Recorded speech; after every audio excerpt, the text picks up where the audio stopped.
क्या है वो? उपस्थिति है, गुरु के रूप में, संत के रूप में, अवधूत के रूप में उपस्थिति है। बोले किसकी उपस्थिति है? उपस्थित है वो ज्ञान प्राप्ति का, ब्रह्म ज्ञान, तत्व ज्ञान, वास्तविक ज्ञान, ज्ञान प्राप्ति का भी यही मार्ग है, पथ है। भक्ति का, शक्ति का पथ है, जहां भक्ति पग पग पर है।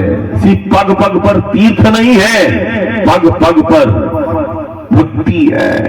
और भक्ति अकेली नहीं है। गंगा और यमुना के तट पर भक्ति विलाप करती है, ऐसा हमने सुना।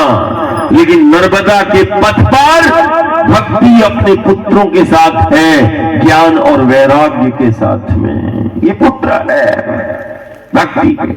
भागवत, एक जगह हम प्रथम दिवस भागवत में गए, कभी कभी हरि कथा में हम चले जाते हैं।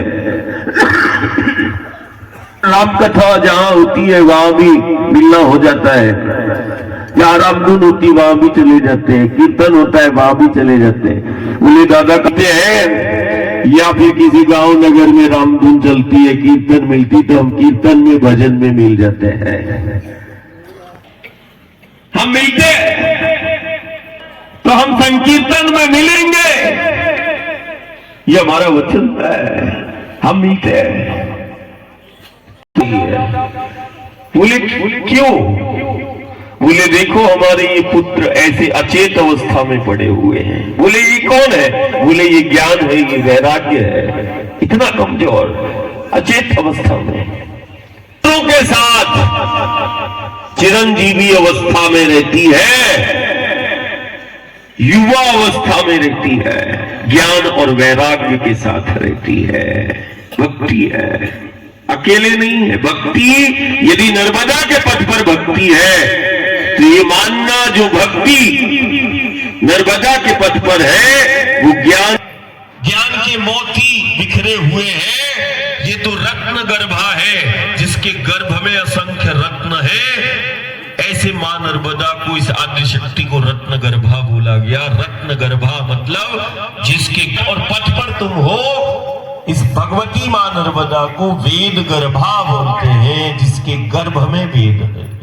वेदों को प्रकट करने वाली ये वही आद्य शक्ति भगवती है, जिसके पथ पर तुम चल रहे हो, जिसने वेदों को प्रकट कर दिया। वेद गर्भा, इसको वेद गर्भा बोलते हैं, रत्न गर्भा। सत्य मूर्ति, जो सत्य रूपी शिव को प्रकट करती है।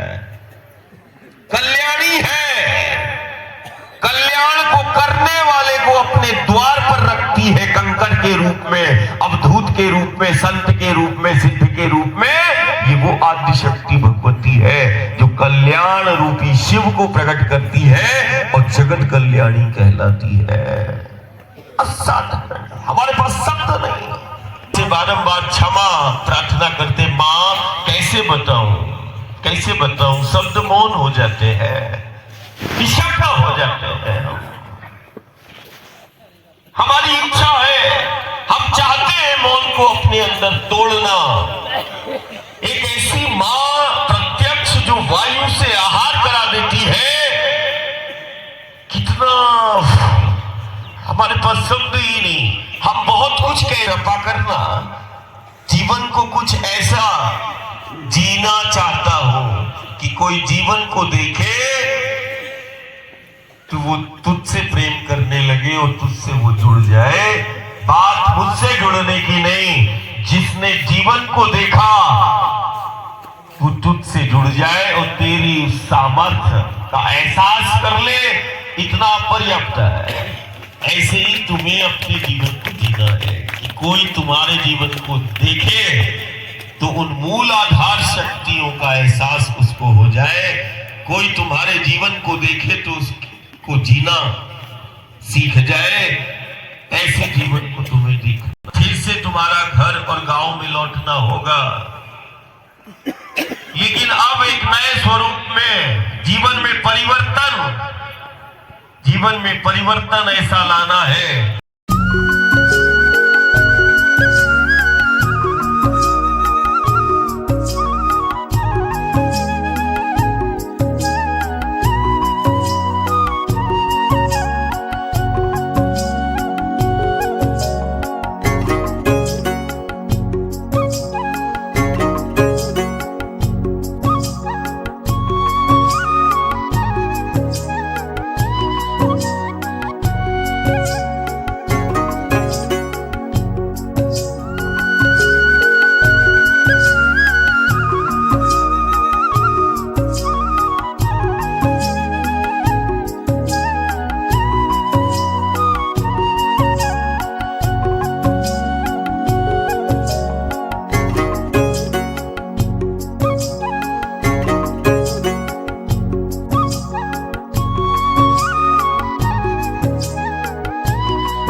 दर्शन करने गई है।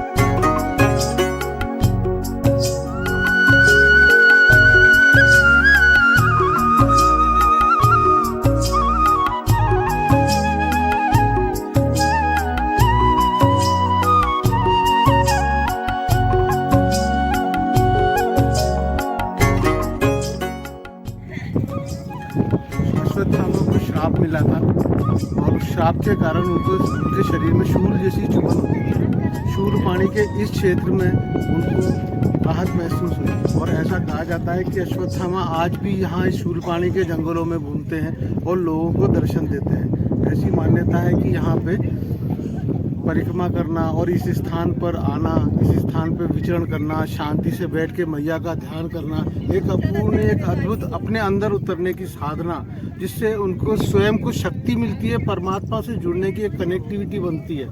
ऐसा इस स्थान का महत्व बताया गया है। और जो भी लोग यहाँ आते हैं उनको यहाँ आकर के 10 मिनट, 15 मिनट, आधा घंटा, जितनी देर वो बैठ सके बैठ करके परमात्मा से जुड़ने का प्रयास करना चाहिए।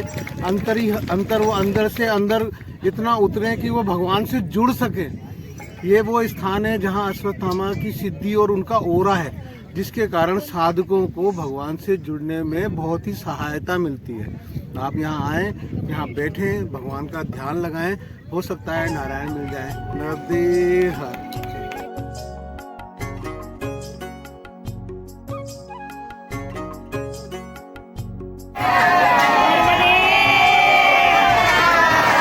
बोलो नर्मदा मैया की जय, बोलो नर्मदा मैया की जय।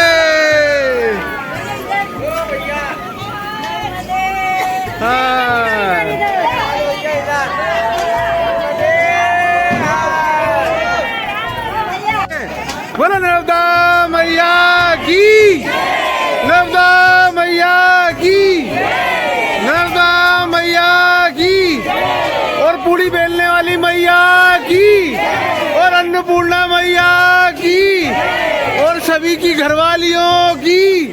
अरे वाह।